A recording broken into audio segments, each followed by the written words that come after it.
Welcome to Family Capital Reimagined, a PwC Leadership Insight series where we explore how business families are moving from simply managing wealth and operating businesses to intentionally maximizing their family capital. The full ecosystem comprising of family business, family office, foundations, and non-core ventures that defines their long-term legacy. Through candid conversations with India's leading family business owners, we look at how they are rethinking ownership, governance, impact, and the role of next generation in building resilient, purpose-driven family capital ecosystems. I am Falguni Shah, partner at PwC India, and I am your host for this episode. And my guest today is Aditi Kothari Desai, chairperson at DSP Asset Managers and key architect of the DSP family's evolving multidimensional enterprise. Hi Aditi, welcome to this inaugural series. Thank you. DSP's remarkable legacy, spanning over 160 years of diversified business excellence, family office investments, philanthropic initiatives such as the Hemendra Kothari Foundation and the Wildlife Conservation Trust, and dynamic entrepreneurial ventures exemplifies the integrated family capital ethos that we aim to highlight in this series. Aditi has been at the forefront of investor education, ethical and long-term investing, and initiatives to bring more women and first-time investors into the financial ecosystem. Aditi, before we start to talk about the idea of family capital, I would really like to understand about DSP, the family enterprise that has an history of 165 years. How did this really journey begin? When did you start and decide to join into the business? And what did this induction look like? This journey started over 160 years ago. We don't know the exact date, but we know it was before the establishment of the stock exchange. So, and the Indian Stock Exchange was the oldest Asian stock exchange, even predating Tokyo's, apparently. And there was a group of men, for sure only men those days, that used to trade under a tree, which is now near Dalal Street, Yes. or which is now Dalal Street probably. And then they formally established the stock exchange. And the P in the DSP, Prabhudas, he was a founding member of the stock exchange. And so DSP was formed in those days. And so my family has been in the finance business for very long, and I'm fifth generation. Fifth generation, yes. Right. And hopefully, it goes to the sixth. Yes, fingers crossed. So I joined in, in the early 2000s. I did my undergrad in finance at Wharton and then in the US. And I think I was always somewhat interested to know what my father really did, because I'd hear the names merchant banker and stocks and debentures those days. And I was just interested in knowing what all it meant. My father gave me a comic book at the age of 11. I went through and just devoured it. And that's when I understood what the difference between a stock and a debenture was back when I was 11. And then I just wanted to understand more, because everyone would say my father's a lawyer and my father's a jeweler and my father's, goes to a factory. And I didn't understand what my father really did, because merchant bank, I would say, but I didn't know what it meant. And so I think the curiosity really pushed me to know. And then I just asked people, what's the best business school in the world when you're my age? And they said, Wharton. I said, okay, I want to get in there. And somehow, literally in those days, much easier than probably what it is today, given the competition and the way, everyone is applying. I really worked hard, though it was really tough even in those days to get in. And I remember I had all my fingers and toes crossed when I put my application in. I was really happy I got in.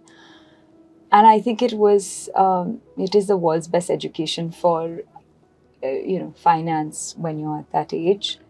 And I worked for Merrill Lynch 2 years after I graduated in investment banking, more finance, in the financial institutions group, so further finance. And that's what I learned first about asset managers and how it's different from, the rest of financial services, and what are the different financial services there could be.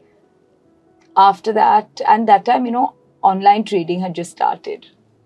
I came back to India and I wanted to be part of sort of the online stockbroking journey. wish I had stayed there given what has happened. Things go up and down. And the dot-com bust happened. And people kind of I realized sometimes people are quite, short-term in their thinking. And that time DSP had a joint venture with Merrill Lynch, and then they in turn had a joint venture with HSBC. So we want to do something with them there. So I started going more into the online broking in that venture. And then they shut down their whole venture when this bust happened. And I went into fixed income. This is back in India now. I went to fixed income sales. From that, I learned that people didn't know what liquid funds were, and we were talking to people about GSEC funds and talking to corporate treasuries. And from there, the asset manager that time, I guess was just a startup because it had just started in 97. True. And so they asked me if I wanted to join. And I said, that's a really good idea. And I'd gotten a bit of background when I was sitting in fixed income sales. And I went there, and that was really what I wanted to do because it's more B2C and in the financial services. And so it's exactly kind of down my lane that I wanted to do and pursue. And I was lucky enough that they had it already established at DSP. And I just was diving in there, and I started the international business for them back in 2004. 2005, we launched our first fund. And then I went to business school for 2 years to do my MBA. I think building credibility was important, but even more so, the education was superb. And you learn through case studies and you try to apply them back here. I came back, I was heading marketing, I was heading sales, and I did a lot of digital business. I started that. And here I am. And I started a fintech. I started another business, a fintech business. So just got really involved into technology and finance. And that's where I am today. What an incredible journey, Aditi. Today in this series, Aditi, we are talking about family capital because we are trying to understand and build a conversation about what is beyond business and money. What is the holistic view? So when you hear a phrase called family capital, what does it mean to you? What is your family's capital beyond money and business? So I think family capital is very important. It's not just the money that you're managing for the family. Think of it as something that has been entrusted for you to manage responsibly. Yeah. So that you can just hand over the reins to the next generation so they can handle it responsibly. And that money can be used to do good. You only need X money to live. Yeah. Okay, and live well. No one is saying don't live well. But it's no point trying to be irresponsible with that money. Sure. And by responsible, I mean responsible investing, not being rash in your decisions. Of course, having a little bit of play money if you need. Yes. And of course, giving back. Either starting your own organizations and giving back, like we started the Wildlife Conservation Trust, or giving to other deserving organizations and making sure that you understand that those organizations are actually deserving and the impact will be a lot. So is your 100 rupees going to feed 3 people or is it going to feed 10? Can we have the right impact? So it is our duty to really go deeper into understanding this area, not only making money, but giving it back in the right way and starting things that may not be there in order to give back. And also to feel it. Sure. You're not doing it for the sake of doing it. Yes. But to get a little deep and, you know what, it enhances your soul, it touches your soul and makes you feel grateful every day. Absolutely. You've kind of given us so many beautiful thoughts and concepts. Custodianship as against ownership. Ownership which is responsible ownership and creating an impact. You've given us few beautiful takeaways from this question. Well. Very eloquently. You spoke about the family philanthropic work, the commitment and the seriousness with which the family is invested into the Hemendra Kothari Foundation and wildlife conservation. I want to hear from you, what were the few beautiful, important moments in this journey, in your philanthropic work journey? Is there any experience that stayed with you that you would like to share with us? So I think we have 10 different trusts now in the family, because my grandfather and his father have been involved in philanthropy over generations. And so it's sort of in my blood, I would say. And as a result, trusts have been formed, but trusts also, they can fizzle out and die in the next generations because of lack of money, but mostly because of lack of interest, or you're just too busy doing your own work that you don't have time for these. And then they either fizzle out, or they're poorly managed, or they're not even managed. And I think we revived some of those. I think my father's quite involved. I'm involved in some of them. And I think it's important that you sort of divide it in your family and do it. One thing I would say, though, we're always tempted to start new trusts and new organizations that we manage. However, it's not fair if the next generation is not interested in them to manage them. Yeah. And you can't force an interest on the next generation. If they're not interested, they're not interested. Otherwise, it's like compulsorily they have to be involved, which may or may not work when you force people, because this is something from the soul, it's something from the heart, has to come. So you can encourage your children to do that. But beyond that, what can you do? So I believe in identifying good organizations to give, and also the organizations that we have to really do the best we can and get very, very strong succession plans and get strong corpuses so that they can live way beyond us. Absolutely. And I think for me, what's really given me happiness is we have something like a Dadar boarding house close by to where we're sitting today. And it started in 1905. It's for boys who want to study in Bombay but don't live in Bombay. And they need a hostel. And they come from very, very low income families from outside Mumbai.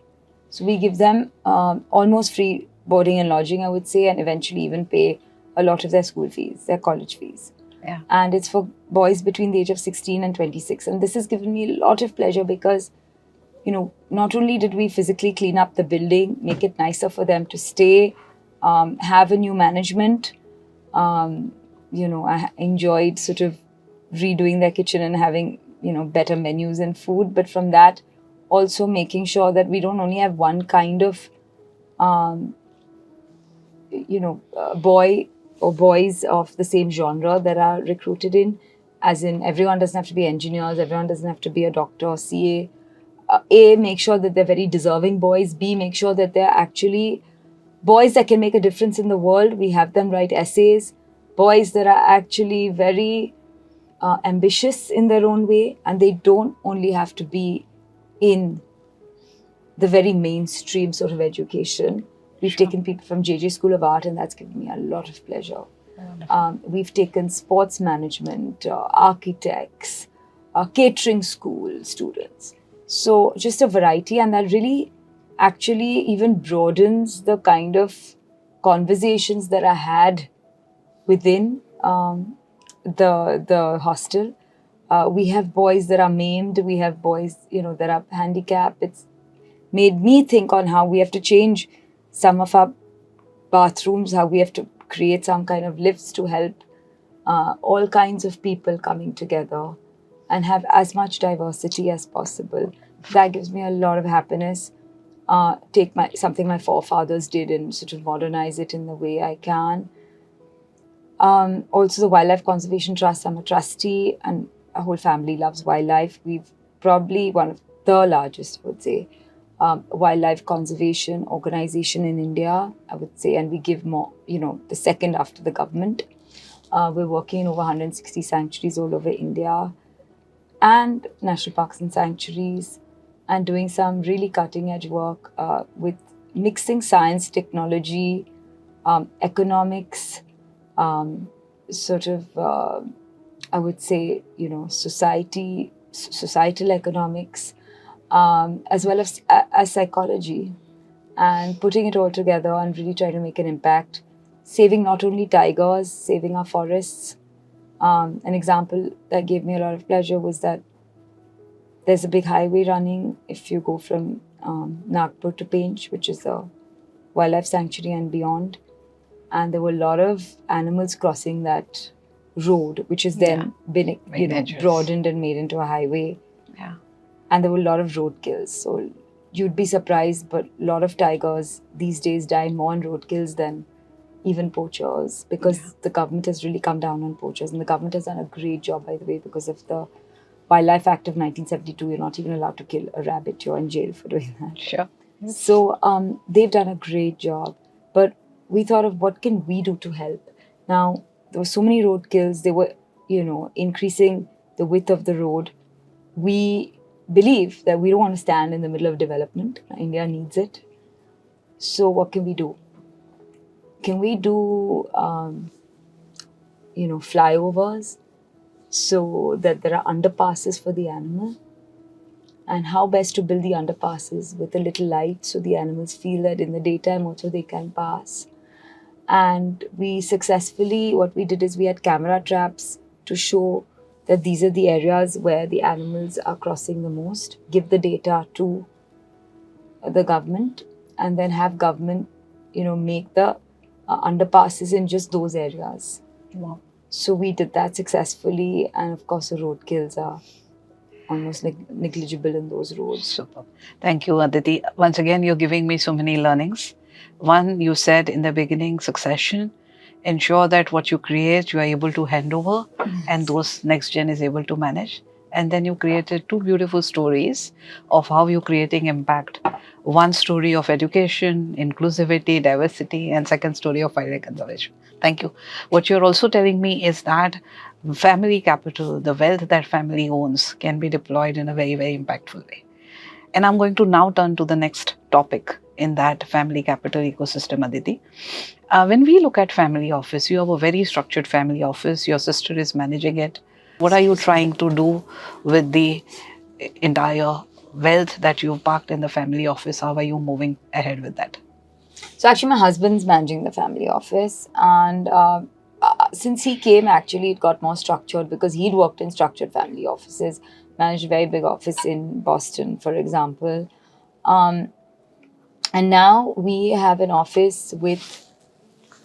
My sister is involved in the privates, especially to look at private equity funds as well as individual companies. My husband overall looks at it, and you have people who are experts in their field, like legal. We have someone. It's extremely important to have someone from the legal field to vet the number of shareholder agreements come if you're deciding to invest in direct companies, etc. And also he has a lot of relationships with lawyers. You need a very strong CFO and a finance department to make sure your tax, personally and otherwise, are all in line. We also are regulated entities, so again, both the CFO and his team as well as legal to make sure that everything is completely clear for presenting back to the authorities. Those things are extremely important, and that's why we had to have structure. Now we have someone head of performance management, because when you have so many different instruments, we need to understand performance. We need to understand on a regular basis our diversification. Are we too diversified? Are we not? Are we too concentrated? What is our risk? Yeah. All of those that get reported back to us. And so that's how I would say we are quite structured and formalized in our process. Finding people and talent is the toughest part, but we've been lucky to find really amazing people, and we'll keep adding when it's needed. We have even advisors sort of advising us, and together, I think we form something like a whole separate organization in the DSP umbrella called the Family Office. It's treated as a whole different organization. Yeah. Yes.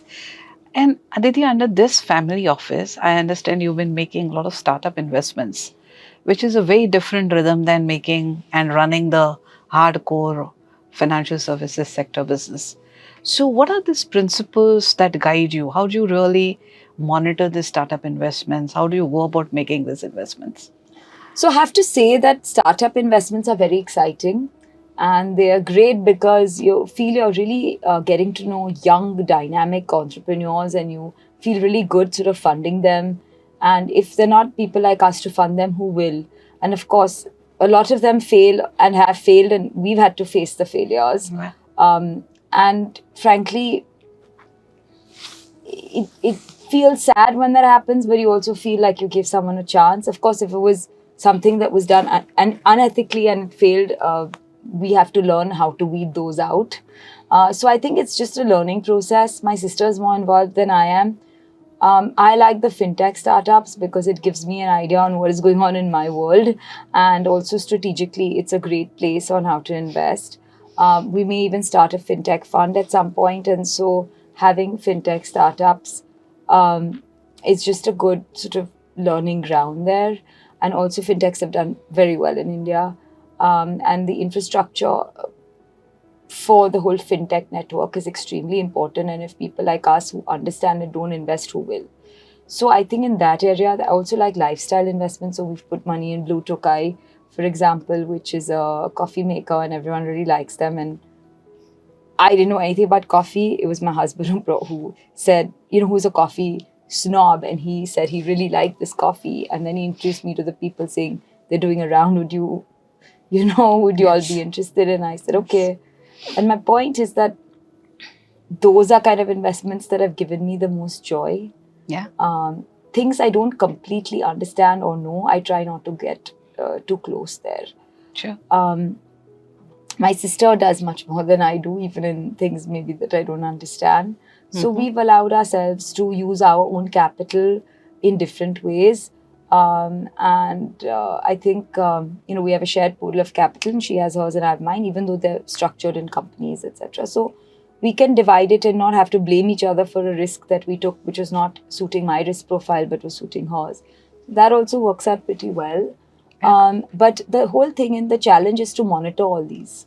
Because then you have so many startups and you're constantly, they're doing another round and you have to approve something, or they're not doing well and you may have to write something off, or you get nervous because you've put money and then it's not doing very well.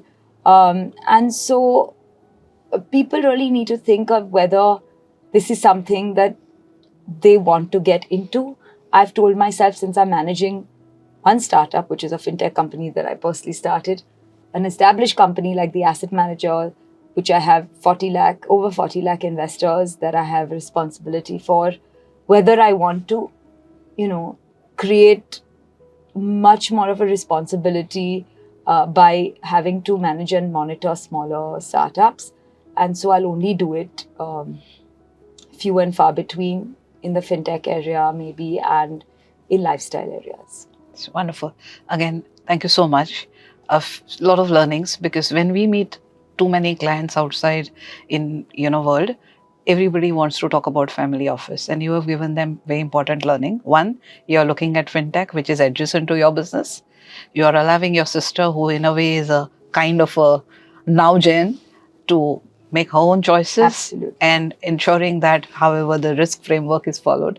You're so two right. beautiful Absolutely. takeaways, and thank you so much for that. Yes, we have definitely strong, if we're getting carried away too much, we definitely we're so aware, and that we have our boundaries that we don't cross in illiquid. Now, the reason startups are, one, that they can fail or do well, but the second is illiquidity. You have to manage your liquidity risk. Sure. We don't realize that you need a crazy premium if you're going to put money in an illiquid asset. Does that always happen? We don't know. I am biased towards liquidity, frankly. Thank you. I'm going to come to the next phase of my question. From where I see, it's very fascinating that in the DSP world, you have this core businesses, you have a very structured family office, you're doing very systematic philanthropic work, and then you're also giving impetus to non-core ventures. All these four verticals somewhere needs to come together. So I want to understand, what do you do as a family to ensure that all these four verticals are moving in the same direction? Do you follow any principles, framework, or are there any scheduled conversation that take place between you all to ensure that all of this is moving in a purposeful way? We have values that we have laid down, the DSP values and DSP operating principles. So the values are the same across. The operating principles you can tweak here and there in one business or the other. And then we every year I plan to have leadership retreat where we take the top leaders from all these areas and we talk about what we've done. So each knows what the other is doing. And I think communication is key, super key, in fact, so Yeah. that we can really exploit each other's needs and help each other the best we can, as opposed to having to go out and also learn from each other, mistakes as well as successes.